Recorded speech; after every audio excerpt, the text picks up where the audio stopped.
Gaurav G an entertainment की शानदार पंक्ति डीजे मुकेश दीवाना मातोड़ मोबाइल नंबर 9021676653 मां Gayatri recording studio DJ Mukesh दीवाना मातोड़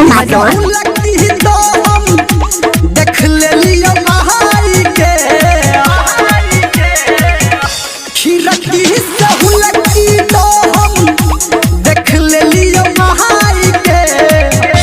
गछौरी लोहिया के तोहर दूध पिलको बिलाई गे गछौरी लोहिया के तोहर दूध पिलको बिलाई गे डीजे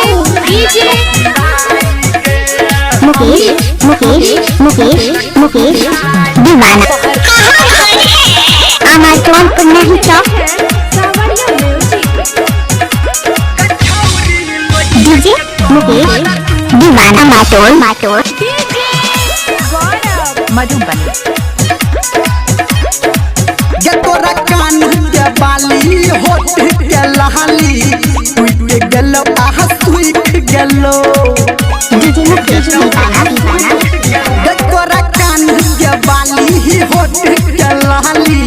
टूट गेलो आह सुख गेलो जाई जियो कहबौ तोरा माई के कहाई के जाई जियो कहबौ तोरा माई के कहाई के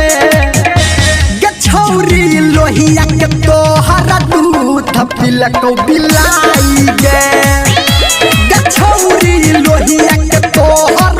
दूध पिलको बिलाई गे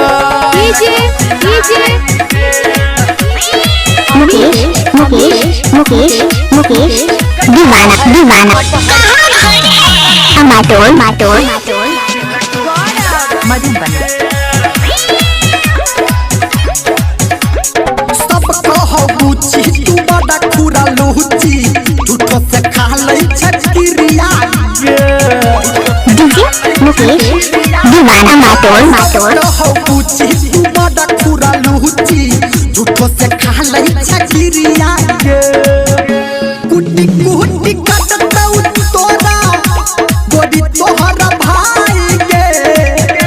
कुटी कुटी कटतौ तोरा गोदी तोहरा भाई गे गछौरी लोहिया के तोहरा दूध पिलको बिलाई गे गछौरी लोहिया के तोहरा दूध पिलको बिलाई गे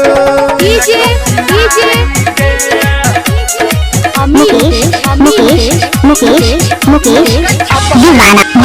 अमेज़न पर नहीं चौक मातोड़ मोबाइल नंबर 9021676653 गगनी में छनी के ना सटै छै आई बुझल को धर्मेंद्र गे डीजे मुकेश दीवाना मातोड़ गगनी में छनी के ना सटै छै आई बुझल को धर्मेंद्र गे डीजे संजय गौतम कहो धीबरी बुताई के डीजे संजय गौतम कहो धीबरी बुताई के गछौरी लोहिया के तोहर दूध पिलको बिलाई गे क्या नाम है आपका गछौरी लोहिया के तोहर दूध दीवाना अमेज़न पर नहीं चौक